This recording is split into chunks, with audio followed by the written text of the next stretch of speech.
Olá, ele corre o mundo para mostrar para você personagens fascinantes.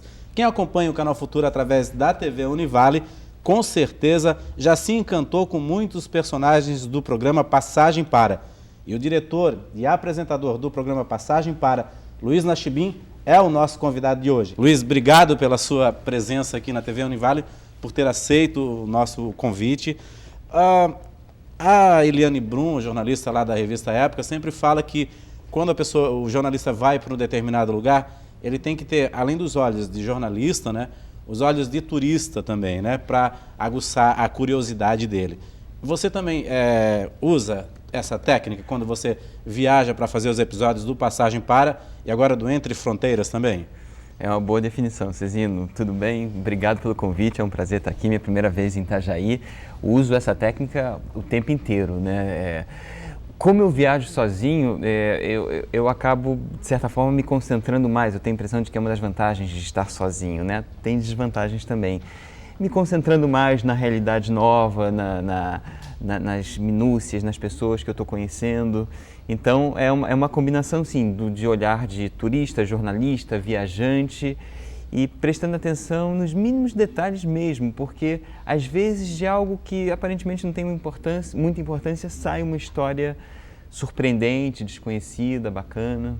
Você deu uma virada na sua carreira, né? Você estava falando na sua palestra que você foi jornalista esportivo, muita gente lembra de você como jornalista esportivo e virou aí um documentarista, né? Como é que foi essa virada? Como que você chegou a essa virada aí?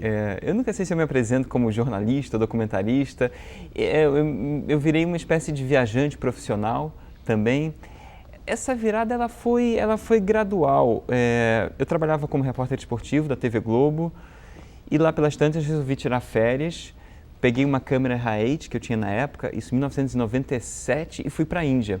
Fui para um estado chamado Goa, de colonização portuguesa, atrás de alguma história de futebol, mas fui bem na base do romantismo mesmo, sem pesquisa, sem pré-produção.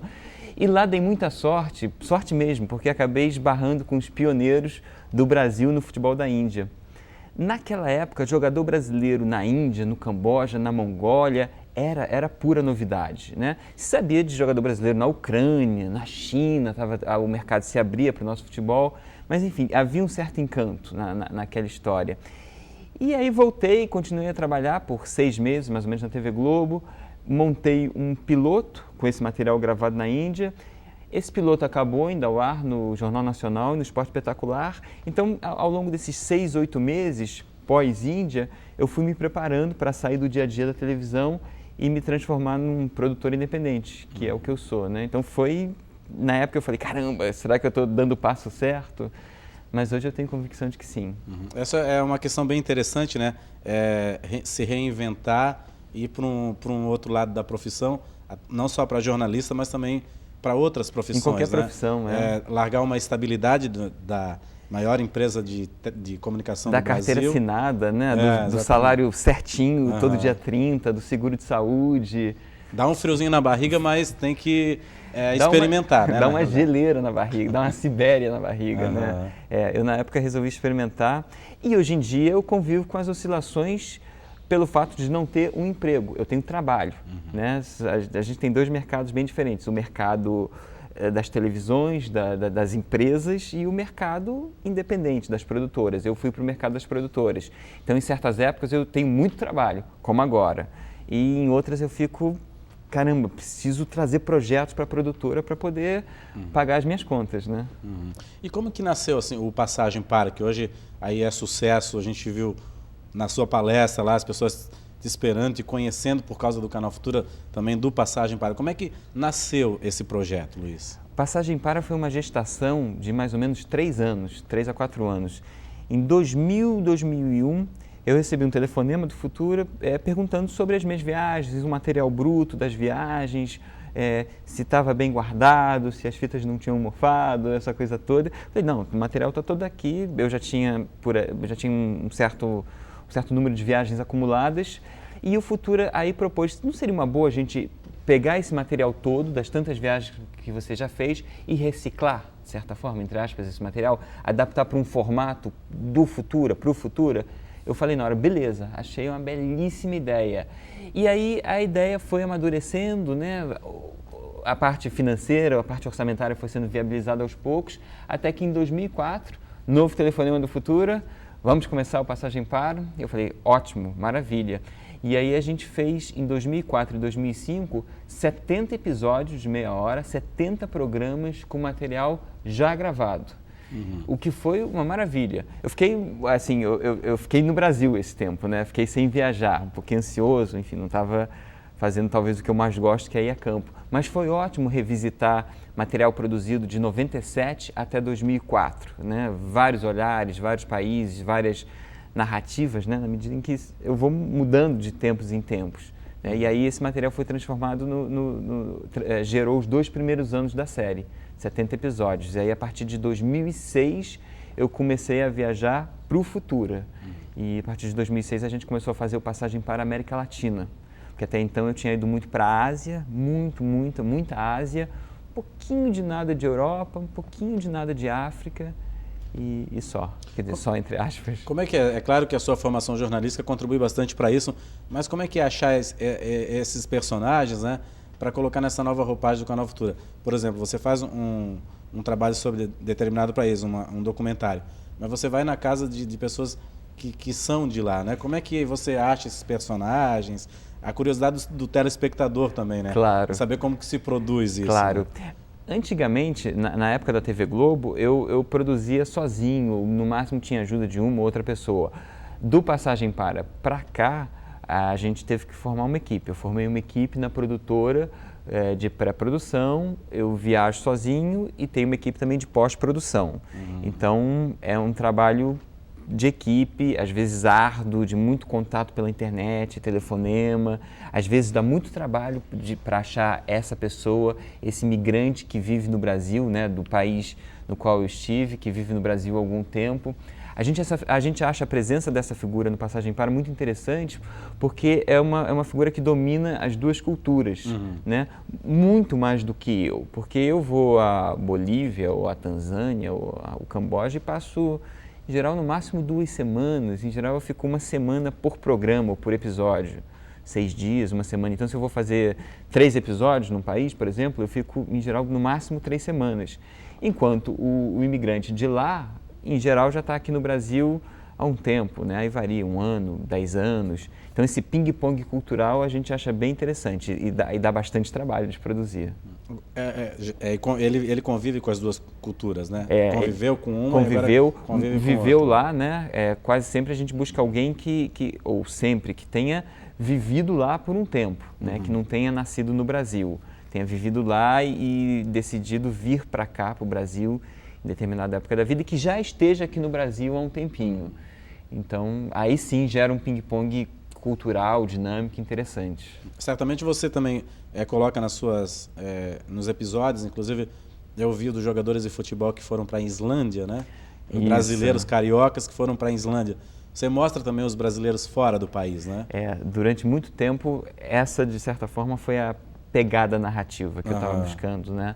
Na época em que eu estava super envolvido com esporte. Ainda adoro esporte e faço, mas não faço outras pegadas, outras abordagens também. E na época eu estava buscando, a partir da primeira experiência na Índia, eu buscava jogadores de futebol em lugares desconhecidos e jogadores também desconhecidos.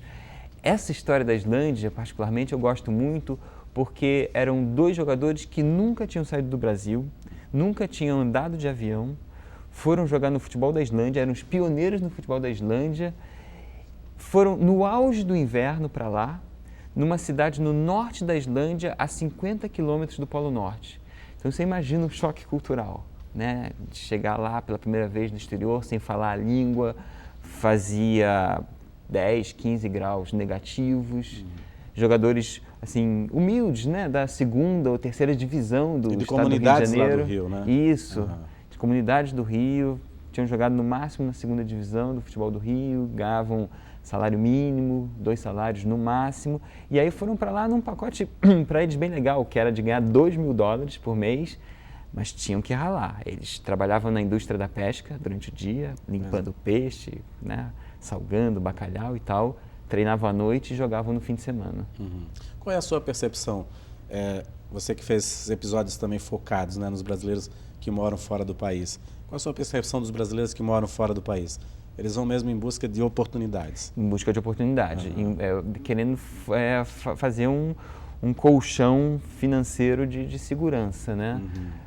E conseguem, porque, em geral, são relativamente bem remunerados lá, comparativamente, né, o que ganhavam aqui no Brasil, não tem despesas, né? Em geral, eles também não têm despesas no dia a dia, né, contas, aluguel, enfim, está tudo pago. Não fazem muitas despesas também no dia a dia, ficam mais na rotina trabalho, casa. Então, você imagina, ganha $2.000 por mês, trabalha 1 ano, são $24.000, né?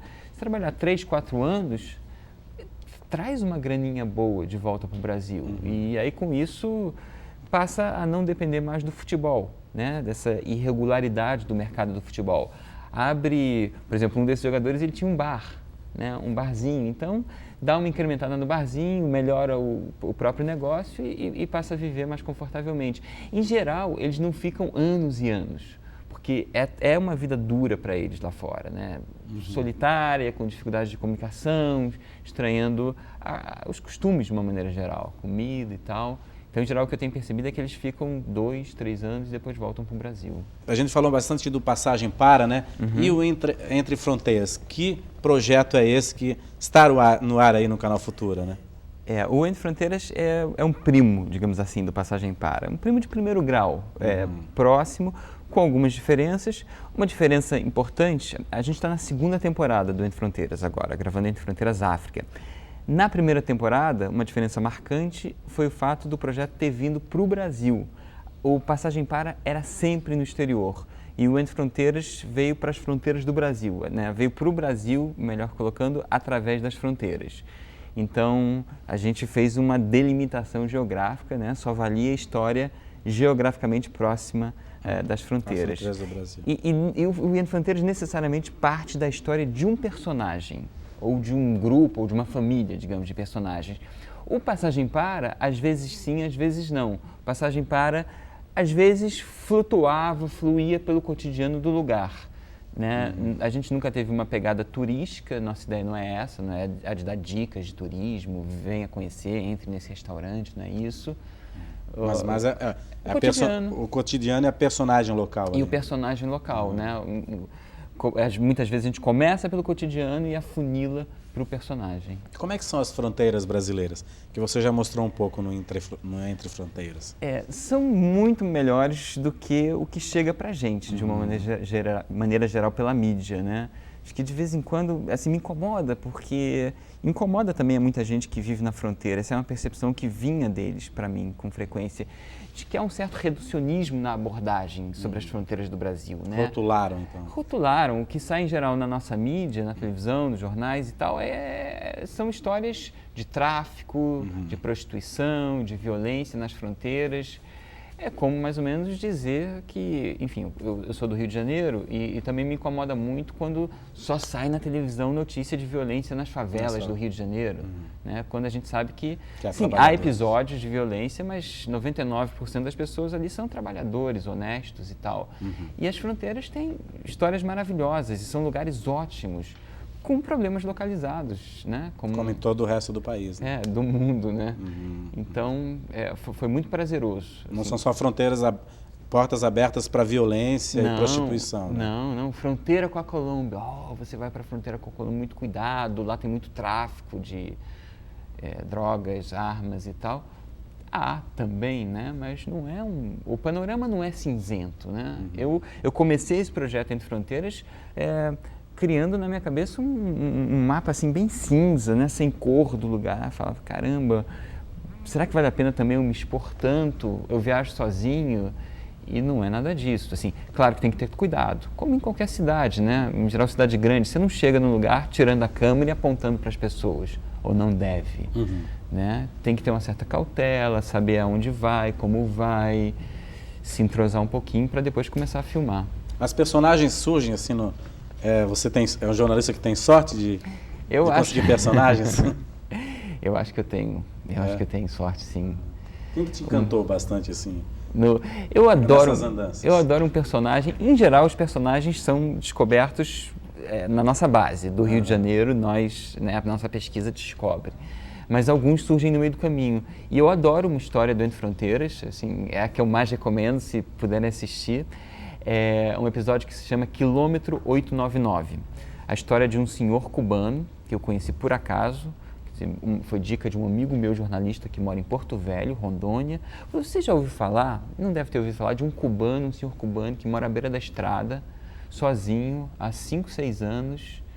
Eu acho que você deveria passar lá e conhecê-lo. Eu peguei um carro, viajei de Porto Velho quase 3 horas, ele está perto da fronteira com a Bolívia, e vivendo assim numa cabaninha de plástico preta, não tem nem árvore onde ele vive, então ele está debaixo daquele sol amazônico o dia inteiro. E um senhor extremamente culto. Quando eu cheguei lá, sabia que a nossa presidente se chama Dilma Rousseff, que a origem do sobrenome dela é búlgara e que, enfim, sabe, tipo, conhece política internacional, sabe o que está acontecendo nos Estados Unidos, sabia que Saddam Hussein tinha sido morto, enfim, de vez em quando deixa uma revista lá para ele, um jornal, super culto, ao mesmo tempo com alguns devaneios, né? A mente dele me pareceu que oscilava entre realidade e ficção com frequência,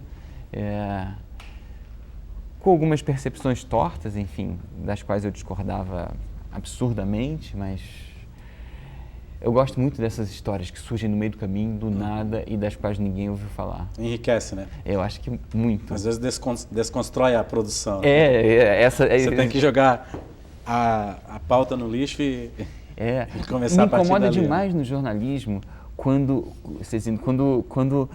eu percebo isso muito no dia a dia, que é ir para a rua com a pauta pronta, não é?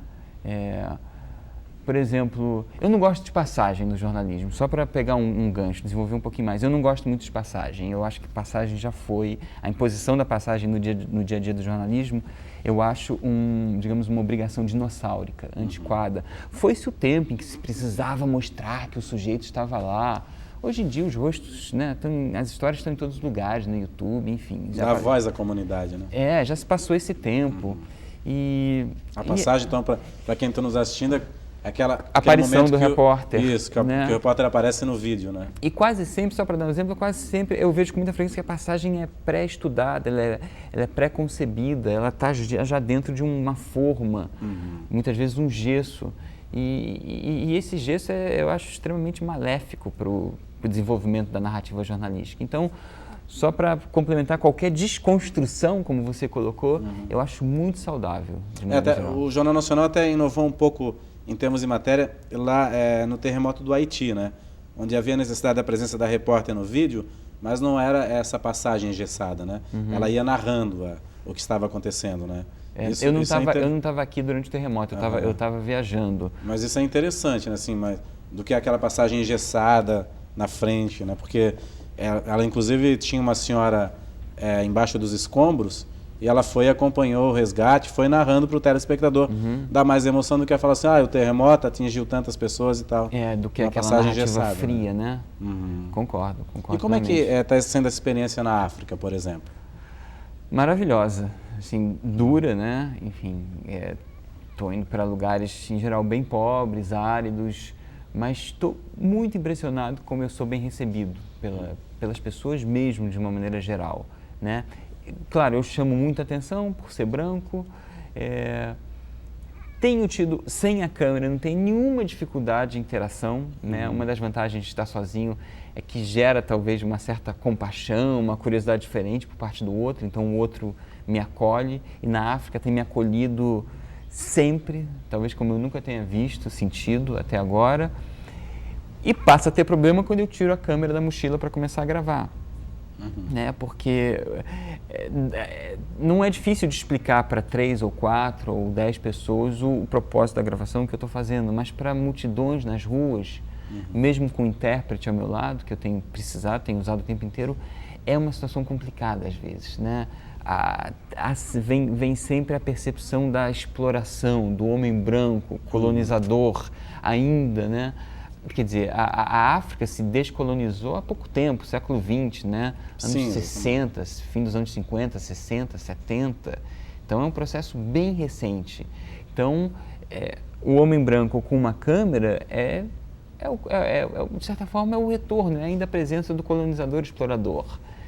Então, até explicar, até convencer de que eu estou querendo fazer alguma coisa supostamente do bem, enfim, espero que traga bem, que traga conhecimento, que abra a perspectiva das pessoas aqui no Brasil, que gere vontade de interagir, de trocar mais com a África, que mais pessoas vão para a África, né? Enfim, até explicar tudo isso dá trabalho. Que o Brasil possa levar tecnologia, ideias, né? Tecnologia, ideias, ajuda humanitária, recursos para a educação, né? O Brasil tem que se comportar como potência mesmo, né? Como que é a ditadura nesses países? Existe ditadura em alguns países da África ainda? Em alguns, sim. A comunicação não chega. Ditadura velada, ditadura nos meios de comunicação tem sido comum. Eu tenho percebido em vários países. Inclusive, né? assim, algumas emissoras de rádios e TVs mundiais, como a BBC, a Deutsche Welle, elas fazem programas dos países de origem para poder chegar nesses países da África, né? É verdade. Direcionados em língua portuguesa, em língua francesa, né? Então, isso é uma maneira de chegar à comunicação, né? É verdade. Não vou generalizar, mas há um controle rigoroso em vários países da África, né? Também resquício de períodos fortes de ditadura que estão começando a se dissipar, a se diluir, né? Enfim, ditadores estão deixando o poder, não só na África árabe, mas também em outros recantos da África, como efeito da Primavera Árabe. Tem notado em quase todos os países pelos quais eu passei até agora, foram 7 ou 8, que tem havido um fortalecimento da oposição, né? A tendência até 5, 10 anos atrás era de um certo esmagamento da oposição, né? Calar a oposição. Então, me parece que é um processo ainda, digamos, no passo 2 ou 3 de construção de democracia, mas me parece que a curva é boa, a curva é ascendente. E nessas suas andanças aí, como que as pessoas desses países veem o Brasil? Ainda com aquela ideia de Ronaldo e Pelé? Sim, sempre? Sim. Pelé é por parte dos mais velhos, mas é impressionante como todo jovem sabe quem é Pelé. Né? Pelé está com o quê? 70 anos, eu acho, já, né? E os jovens sabem quem é Pelé. Isso é incrível. E Brasil, a nossa nacionalidade brasileira, abre porta e ameniza situações de tensão, né? A tensão que eu relatava agora há pouco, de tirar a câmera, peraí, o que você está fazendo, qual é a sua e tal. Sou brasileiro não resolve, mas ameniza bem, assim, bem claramente. E aí o papo imediatamente descamba para Kaká, Ronaldinho, Robinho, né? Eu falo, não, esses aí já estão passando, é Neymar agora. Sim, Neymar, do cabelo e tal. E como que países assim como Cabo Verde, Angola, Moçambique, você já deve ter passado por esses países, veem o Brasil? Moçambique. Como é que Moçambique vê o Brasil? Existe uma troca aí de tecnologia da Embrapa para Moçambique. Como é que ele vê o Brasil assim? A cultura brasileira é bastante forte lá, né? Super forte. Eu não fui a Angola ainda, devo ir, deve fazer parte do projeto. Cabo Verde, não sei. O projeto, a pesquisa e a produção correm juntas, né? Então nós já fizemos 7 programas, 7 dos 20 documentários, e os outros 13 estão sendo investigados, né? Vou para a Nigéria semana que vem, esse já está certo, enfim, a série vai sendo construída pouco a pouco. Moçambique, de uma maneira geral, viajei para Moçambique por uma semana, 10 dias, de uma maneira geral, se sabe bem, se tem um grau de informação relativamente alto sobre a cultura brasileira. Há a presença relativamente forte de investimentos brasileiros lá, várias empresas brasileiras, digamos, construindo ou reconstruindo Moçambique. Moçambique, assim como Angola, passou por uma guerra civil violenta de 15, 16 anos, e a língua, claro, nos aproxima bastante também. Me impressionou como eles conhecem a gente, sabem quem nós somos de uma maneira geral, o que nós estamos fazendo, além do futebol. Né? Agora, com todo esse mosaico cultural assim, muitos jornalistas acabam indo para a literatura, né? Existe aí o projeto de algum livro para contar todas essas histórias? Existe, mas esse projeto, eu não sei porquê. Eu preciso resolver isso na minha psicanálise, porque não está saindo. Tem que sair logo. Eu coloquei para mim como limite, como deadline de tempo, o término do projeto atual, Entre Fronteiras África. Eu estou muito absorvido pelo projeto, né? e viajo, indo e vindo, tal. Minha mulher está grávida, então daqui a pouquinho vai chegar um bebê. Enfim, vou estar bem ocupado. Mas tem que sair no fim desse ano, né? Tem que sair mesmo, eu estou me dizendo isso há muito tempo e tem um monte de história acumulada, né? Claro, vamos esperar então. Queria agradecer a sua presença aqui, Nachibin. Cezino, muito obrigado. E os telespectadores podem conferir o seu trabalho aí no Canal Futura. Por favor. Aqui na região. Confiram, mandem e-mail para o CAT, para a Central de Atendimento ao Telespectador do Futura, ou para o site da Matrioshka Filmes, que é a produtora nossa que faz, né, junto com o Futura, enfim. Fique à vontade, vejam e muito obrigado pelo convite, por estar aqui.